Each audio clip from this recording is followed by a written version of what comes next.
अस्सलाम वालेकुम। नई वीडियो में खुश आमदीद। बहुत बड़ी ब्रेकिंग न्यूज़ सामने आ रही है कि अमेरिका, इजराइल और भारत को बहुत बड़ा झटका पहुंचा है। अमेरिका के 3000 के करीब F-35 नाकारा हो चुके हैं। जर्नल का बड़ा एतराफ़ सामने आ गया। दूसरी तरफ यूक्रेन जंग में भारत की एंट्री सामने दिखाई दे रही है। कहा जा रहा है कि ताइवान और चीन की जंग में अमेरिकी F-35 तैयारे ग्राउंडेड कर दिए गए हैं और बहुत बड़ा फेलर सामने आ गया है। चीन की ख़तरनाक धमकी ने अमेरिका के दरो दीवार हिला कर रख दिए हैं। वीडियो की तफसीलात में आगे बढ़ने से पहले आपको बताता चलूँ कि हमारी वीडियो को लाइक करने के साथ चैनल को सब्सक्राइब करके बेल आइकन पर क्लिक कर दें। बहुत बड़ी खबर निकल कर आ रही है डिफेंस न्यूज़ से कि इजराइल अमेरिका की चीखें मरीख तक पहुंच रही हैं।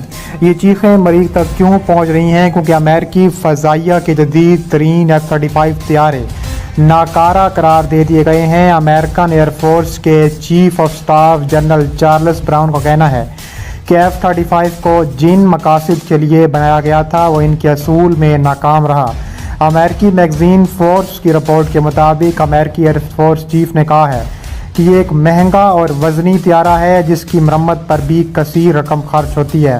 जनरल चार्ल्स ब्राउन का मज़ीद कहना था कि अमेरिकी एयरफोर्स को हल्के और सस्ते जदीद लड़ाका तैयारों की ज़रूरत है। उनका कहना था कि F-35 लड़ाका तैयारा फरारी कार जैसा है जिस पर हम रोज़ ऑफिस नहीं जा सकते, इसे सिर्फ इतवार के रोज़ चलाते हैं। उन्होंने कहा है कि एयरफोर्स के पास 1000 की तादाद में F-16 तैयारे मौजूद हैं, लेकिन वो काफ़ी पुराने हो चुके हैं जिन पर जदीद सॉफ्टवेयर इंस्टॉल नहीं किया जा सकता। अब कहा जाता है कि F-35 तैयारे ना सिर्फ अमेरिका के पास हैं बल्कि उसमें यूरोप और इजराइल भी शामिल है। इजराइल के पास काफ़ी बड़ी तादाद में F-35 जंगी तैयारे मौजूद हैं। इसके अलावा लॉकहीड मार्टिन का दावा सामने आया है कि 2025 तक ऑपरेटिंग लागत को $25,000 फी घंटा तक कम कर सकते हैं अगर इन सारे F-35 तैयारों को ग्राउंडेड कर दिया जाए, और इसका खासा इम्कान है कि ये तमाम तैयारे ग्राउंडेड किए जा रहे हैं। इसके अलावा वाशिंगटन की रियासत के नुमाइंदे Adam Smith house arm services committee की सबसे ऊपर डेमोक्रेट ने बड़े खराजात और मुसलसल तकनीकी मसाइल के बारे में तवील अरसे से उभरती हुई मायूसी को ज़बानी तौर पर बयान किया जब उसने कहा है कि इस मखसूस रैथोल को नीचे फेंकना बंद करना चाहते हैं। क्या इतनी कम सलाहियत के लिए इतनी रकम खर्च ना करने का कोई तरीका है? लेकिन एयरफोर्स जिस हाल पर गौर कर रही है वो मसले को मज़ीद ख़राब कर सकता है। हाल ये है कि वो कहते हैं कि F-16 को अपग्रेड करके वो अमेरिकी एयरफोर्स और इजरायली एयरफोर्स में डाला जाए। इसके अलावा कहा जा रहा है कि ऑपरेटिंग खर्चात को बचाने के लिए नए नॉन स्टेल्थ फाइटर को तैयार करना और खरीदना सिर्फ F-35 की सूरत में मायने नहीं रखता।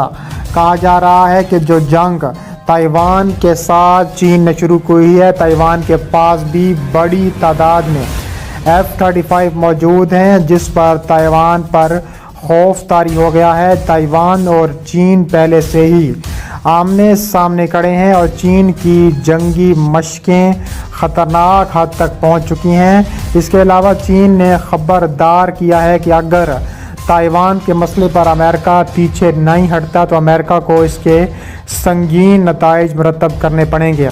अब नैन्सी पेलोसी के ताइवान के दौरे पर चीन की जानिब से शदीद तनकीद के साथ साथ संगीन नताइज की धमकियां दी गई थीं। ये अब कहा जा रहा है कि ख़तरनाक तरीन जंगी मशकें शुरू हैं। ये मशकें दुनिया की मसरूफ़ तरीन आबी गुज़रगाहों में से एक आबनाए ताइवान में हो रही हैं। चूँकि चीन ने इन मशकों में असली गोला बारूद के इस्तेमाल का ऐलान किया है, इसलिए इसने बहरी जहाज़ों और परवाज़ों को इस खित्ते से दूर रहने का कहा है। चीन ने इन मशकों के लिए ताइवान के गिर्द 6 जोन मुतय्यन किए हैं और उनमें से कुछ तो ताइवान के सिर्फ 20 किलोमीटर तक के फासले पर हैं। इसके अलावा 10 चीनी बहरी जहाज़ों ने मुख्तर मदद के लिए अपनाई ताइवान ने मीडियन लाइन अबूर की है। अमेरिकी बहरिया का कहना है कि चीन अपनी हद से तजावुज़ करता जा रहा है। इसके अलावा 21 चीनी तैयारे ताइवान की फ़ज़ाई दिफाई शनाख्ती जोन में दाखिल हुए हैं। बताया गया है कि इन तैयारों में 10 शीन जिपैंग J-16 شامل ہیں جو کہ چین کے جدید لڑاکا طیارے ہیں۔ چین کی جانب سے تائیوان کی فضائی دفاعی شناختی زون میں اپنے طیارے بھجوانا غیر معمولی اقدام نہیں بلکہ پیر کو بھی اس زون میں 4 چینی طیارے داخل ہوئے تھے۔ فضائی دفاعی شناختی زون کسی بھی ملک کی زمینی اور قومی فضائی حدود کے باہر ہوتا ہے، لیکن وہ آنے والے غیر ملکی طیاروں کی شناخت اور نگرانی ہوتی ہے۔ یہ خود ساختہ اور تکنیکی طور پر بین الاقوامی فضائی حدود بنی ہوئی ہے۔ چین کے وزیر خارجہ زی فنگ نے کہا ہے کہ پیلوسی کے دورے کے نوعیت شیطانی ہے۔ انہوں نے اس کے سنگین نتائج سے خبردار کیا ہے اور کہا ہے کہ چین خاموش نہیں بیٹھے گا۔ روس نے بھی چین کی حمایت کی ہے اور پیلوسی کے دورے کو واضح اشتعال انگیزی قرار دیا تھا اور چین کو اپنی خود مختاری کے تحفظ میں کارروائی کرنے کا حق ہے۔ وائٹ ہاؤس نے بریفنگ میں جان کربی میں چینی فوج کے رد عمل پر کہا ہے کہ امریکہ چین کی جارحیت پر رد عمل ظاہر نہیں کرے گا۔ بریفنگ کے دوران کربی نے کہا ہے کہ نینسی پیلوسی کا دورہ تائیوان ون چائنا پالیسی کے ساتھ مطابقت رکھتا تھا۔ ون چائنا پالیسی کا مطلب ہے کہ امریکہ ایک چین کے چینی موقف کو تسلیم کرتا ہے۔ ان کا کہنا تھا کہ اس صورتحال کو بحران میں بدلنے کی ضرورت نہیں ہے۔ امریکہ اب بھی آزاد تائیوان کی حمایت نہیں کرتا۔ ان سے پوچھا گیا کہ کیا نینسی کو تائیوان کے دورے کے لیے امریکی صدر کی حمایت حاصل ہے تو ان کا جواب تھا کہ صدر ان کے فیصلے کی احترام کرتے ہیں۔ اس دورے نے وائٹ ہاؤس کے لیے سفارتی مشکلات پیدا کر دی ہیں۔ صدر جو بائیڈن نے گزشتہ ہفتے کہا تھا کہ امریکی فوج کا خیال ہے کہ پیلوسی کا تائیوان کا دورہ آپ بھی اچھا ہے۔ انہوں نے مزید کہا کہ وائٹ ہاؤس امریکی کانگریس کی آزادی کا احترام کرتا ہے۔ امریکی عوام اور کانگریس کے لیے تائیوان کے لیے مضبوط دو طرفہ حمایت موجود ہے۔ امریکہ اور چین کے درمیان بڑھتے ہوئے کشیدہ تعلقات کے درمیان چین کے وزیر دفاع وائی فنگے نے کہا ہے کہ آزادی کے حصول کی تائیوان کی کوشش اپنے ناکام انجام کو پہنچ چکی ہے اور تائیوان کی آزادی کے اعلان کو روکنے کے لیے چین کے پاس میں جو کچھ بھی ہے وہ کرے گا۔ اس کے علاوہ چینی وزیر دفاع کا یہ بیان ایسے وقت میں سامنے آیا جب ایک روز قبل ان کے امریکی ہم منصب لائیڈ اسٹن نے اس اجلاس کے اسٹیج پر کھڑے ہو کر چین پر تائیوان کے خلاف اشتعال انگیز صورت میں استحکام پیدا کرنے والی فوجی سرگرمیوں کا الزام لگایا تھا۔